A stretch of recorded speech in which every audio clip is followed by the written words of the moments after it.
ഇതാണ് പഞ്ചാര അടിച്ച പാൽ പൊറോട്ട. കണ്ട, പഞ്ചാര അടിച്ച പാൽ പൊറോട്ട. പഞ്ചസാര, പാല്, തേന്, 2 പപ്പടമുണ്ട്, ഒരു പൊരിച്ച പൊറോട്ട ഉണ്ട്, 3 പഴമുണ്ട്, ഒരു പൊറോട്ട ഉണ്ട്. അപ്പോൾ ഇതാണ് ഇന്ന് നിങ്ങൾക്ക് കൊടുക്കുന്ന പഞ്ചാര പാൽ പൊറോട്ട എന്നാണ് ഇതിൻ്റെ പേര്. അപ്പോൾ നമുക്ക് പഞ്ചസാര ആദ്യം ഇങ്ങനെ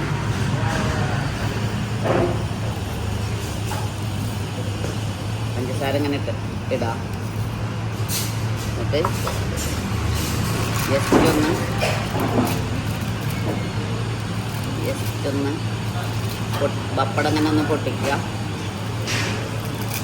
എന്നിട്ട് നമ്മളെ തേനും പാലും കണ്ട, വാവ്, തേനും പാലും ഇങ്ങനെ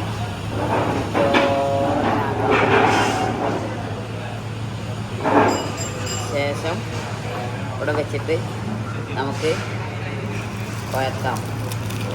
അടുത്ത് കാണിച്ചു കൊടുക്കും, അടുത്ത് കൊണ്ടുപോയി കാണിക്കും.